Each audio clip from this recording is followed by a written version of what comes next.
¿Qué tal? ¿Cómo están amigos, amigas de la Octava Digital? Como siempre, un gusto de verdad que nos acompañe.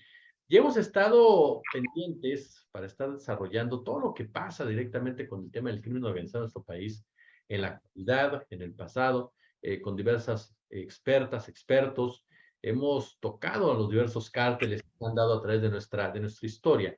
Hay un tema que llama nuestra atención poderosamente y es la que tiene que ver con el cártel de Guadalajara. ¿Cuál es la historia de este cártel?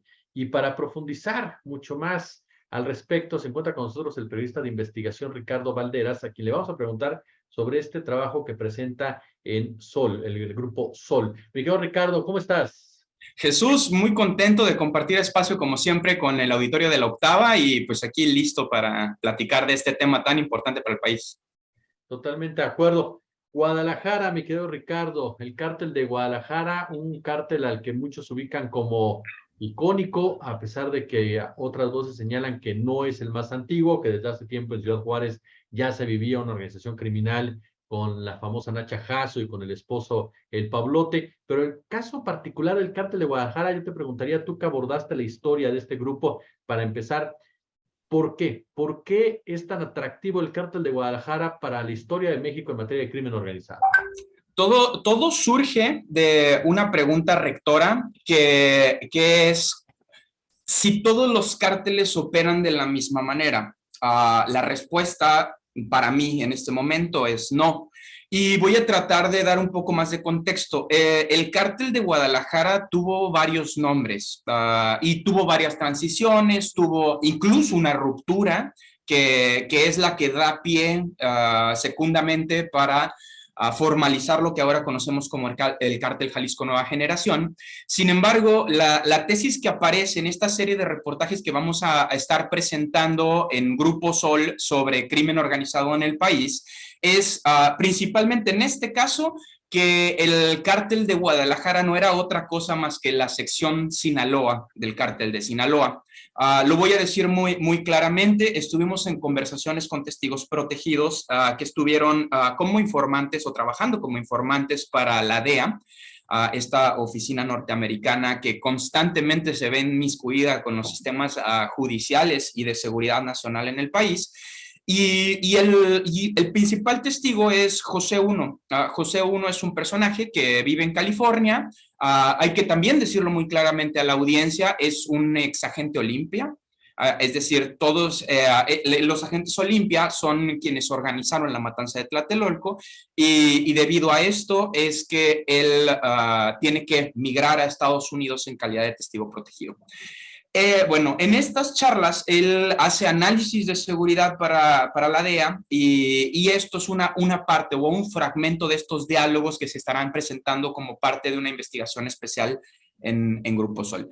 El primer acercamiento es identificar quiénes conocemos como fundadores del cártel de Guadalajara y bueno, aparecen los nombres de Ernesto Fonseca Carrillo, alias El Águila, ex cártel de Sinaloa, Miguel Ángel Félix Gallardo, el jefe de jefes, ex policía federal, Rafael Caro Quintero, evidentemente, o el llamado narco de narcos, que también es ex cártel de Sinaloa, Juan Manuel Salcido Aceta, alias El Cochiloco, también ex cártel de Sinaloa, y finalmente Juan José Esparragosa Moreno, alias El Azul, ex cártel de Sinaloa y ex integrante de la Dirección Federal de Seguridad. Esta historia toda se cruza a través de las operaciones ilegales de la Dirección Federal de Seguridad en los momentos del espionaje en el país. Entonces, la historia que narra, bueno, es estos tres fundadores, ¿quiénes son quienes se quedan realmente en este territorio y por qué llegan?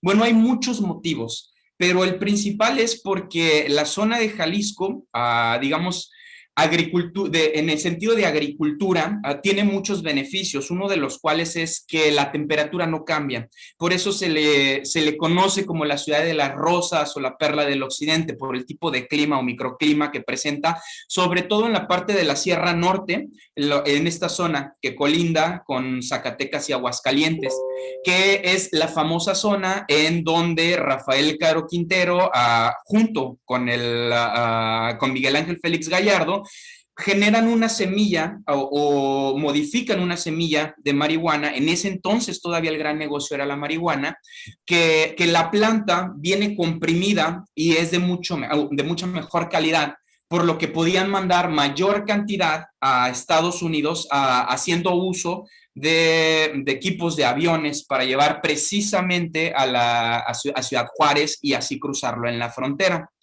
Y bueno, prácticamente la historia comienza en una de la suite del Hotel Ejecutivo, ubicado en Culiacán, en Sinaloa, en mayo de 1978, cuando Luis Guaracha López, excomandante de la Policía Judicial Federal, tenía poco de haber llegado a la capital sinaloense con su grupo de agentes federales para incorporarse a la segunda fase de Operación Cóndor. Operación Cóndor es esta operación prácticamente militar en donde Estados Unidos pretendía interferir en todos los procesos de seguridad en América Latina, y México no fue la excepción. Sin embargo, es más sonada la sección Colombia, no es el mismo fenómeno. Bueno, en esta reunión asiste otro personaje, Arnulfo Vargas Ríos, que en ese entonces trabajaba como comandante de la Dirección Federal de Seguridad, la policía más violenta del viejo régimen priista, hay que decirlo. Y Vargas Ríos insistió en presentar a Jarucha López con los narcotraficantes más poderosos de aquel tiempo, es decir, los famosos marihuaneros, ¿no? O los grandes capos del inicio de la discusión del crimen organizado. Y es esta reunión o estas reuniones son las que dan origen a las ligas entre la Dirección Federal de Seguridad y el crimen organizado. ¿Por qué? Porque es la primera vez de la que se tiene registro documental a través de documentos que ahora mismo ya son públicos gracias al presidente Andrés Manuel, cuando anuncia que los documentos de la Dirección Federal de Seguridad serán públicos. Bueno, toda esta información por fin está documentada por una oficina de gobierno. Hay que decir también que este tipo de documentaciones, o que cada que se hable de crimen organizado, lo que nos va a hacer falta es justo eso, documentación. ¿Por qué? Porque todas las articulaciones en materia de seguridad nacional son calificadas pues así, como seguridad nacional, y por ende, pues no son públicas o están testadas. Entonces es la primera vez en la historia en la que tenemos acceso a esta documentación y podemos asegurar que por lo menos hubo intencionalidad de reunir a estos dos sujetos, ¿no? Tanto al director de la DFS o la Dirección Federal de Seguridad, como a quien iba a titular la Policía Judicial Federal o la PGF en ese entonces. Entonces, una vez reunidos, ocurre que pues uno a uno fueron desapareciendo del mapa hasta pues quedar muy pocos realmente. Aquí ocurre otro fenómeno que es tras la división o la pérdida de poder del cártel de Sinaloa, la desaparición del cártel del Milenio. El cártel de Guadalajara estaba parcialmente consolidado, sin embargo había una disputa interna. Las disputas internas se dividen en dos grupos, la resistencia y los torcidos. Unos apelaban a que había habido un caso de traición dentro de la institución criminal y que por ende no podían continuar haciendo ejercicio porque ya no había pérdida de confianza. Entonces, en mitad de esta disputa aparece otro personaje, Nacho, el rey del cristal, Nacho Coronel. Todo el mundo conocemos a Nacho Coronel. Y bueno, este sujeto era el enlace con Guerrero, con Sinaloa y con Jalisco. Nacho Coronel era el cuñado, si mi memoria no me falla, de una de las esposas del titular del cártel de Sinaloa, y bajo esta relación era que él sostenía todos los flujos de, bueno, por un lado, Jalisco no es, digamos, ahora sí lo es, pero por los químicos, pero en ese entonces no era un nodo especial de tráfico hacia Estados Unidos. Sí que siguen existiendo las dos rutas, la ruta del Golfo y la ruta del Pacífico, que es el uso de trenes por el cual transportaban en ese entonces la droga. Sin embargo, se podía sembrar en Sinaloa, en Durango, en lo que conocemos el Triángulo Dorado. La verdadera importancia de Jalisco en ese entonces era únicamente la relación que tenía Nacho Coronel con el cártel de Sinaloa. Entonces, dicho esto, una vez que Nacho Coronel es acribillado, bueno, se empiezan a romper las relaciones del cártel de Guadalajara, como lo había dicho, y bueno, en mitad de esta discordia que se suscita en estos nuevos grupos, la resistencia acusa a los torcidos de entregar al lobo, que era el gran operador de Nacho Coronel con la zona de Guerrero, Tlaxcala, toda la droga que llegaba al centro del país. Principalmente se trataba de tráfico de opiáceos y la cocaína que llegaba por los puertos de Guerrero con destino a Ciudad de México, y de Ciudad de México se llevaba a Tamaulipas para cruzarlo por el otro lado de la frontera. Es decir, lo que intentaban era operar las rutas en una especie de Y, con la Ciudad de México como punto central. Esto no ocurre, pasa digamos, la disputa, y entonces aquí entra otro personaje que entonces sí es el Mencho, o Nemesio Ceguera Cervantes, mejor conocido como el Mencho, el que ahora conocemos como el líder del cártel Jalisco Nueva Generación.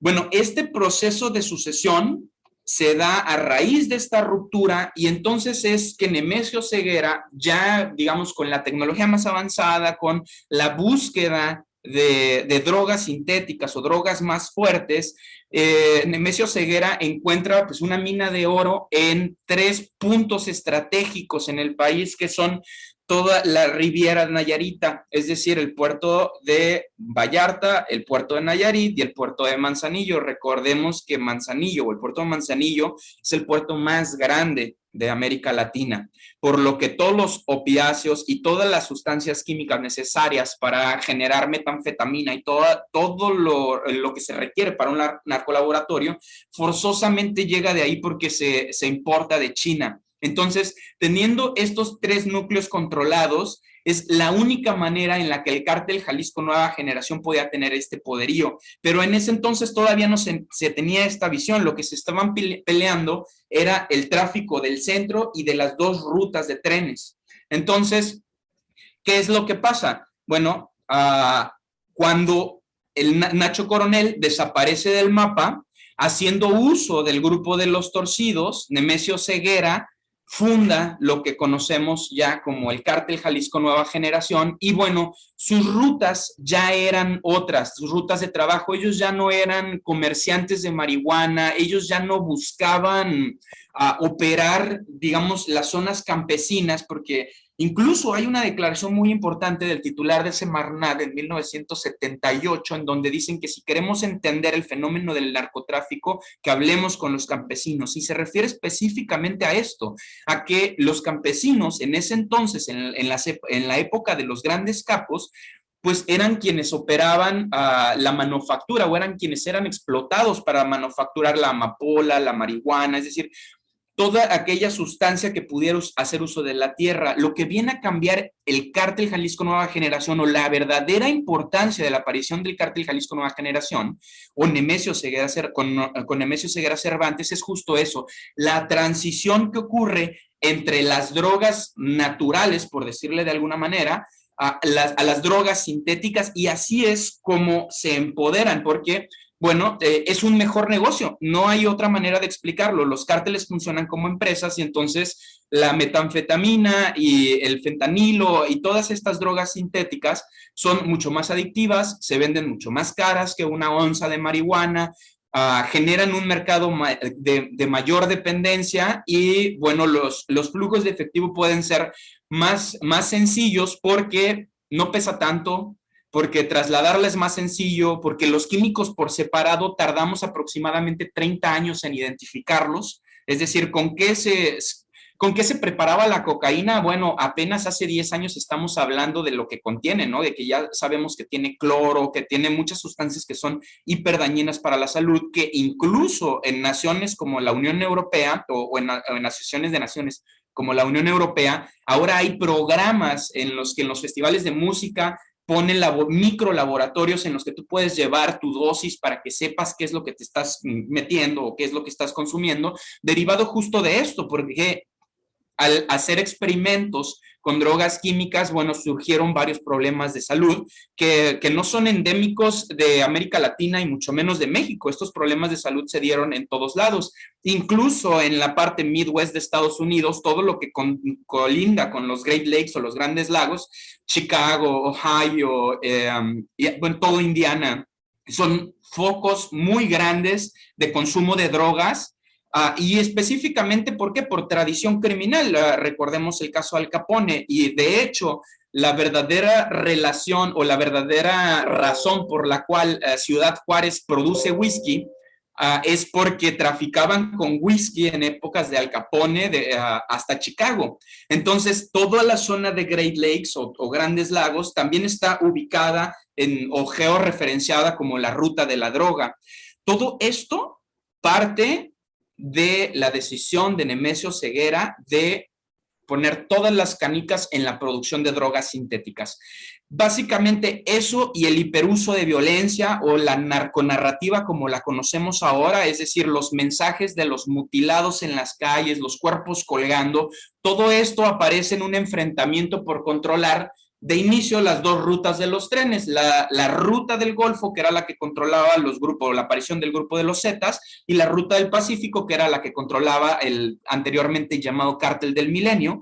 Y en esa fracción cuando aparece el Cártel Jalisco Nueva Generación, se asume a sí mismo como el liberador del pueblo, y de ahí aparece esta narrativa de que ellos van a sacar a los malandros, de que ellos no se van a meter con la ciudadanía y se ganan el mote de los matacetas, cuando en realidad lo único que quieren es controlar las rutas del Golfo para poder traficar, pues digamos que la parte más corta de la península de Yucatán era lo que en un inicio iba a significar en realidad en Panamá, el puente de Panamá, el puente acuático de Panamá, es una ruta comercial mundial. ¿Por qué? Porque atraviesas toda América a través de eso, ¿no? A través del canal de Panamá.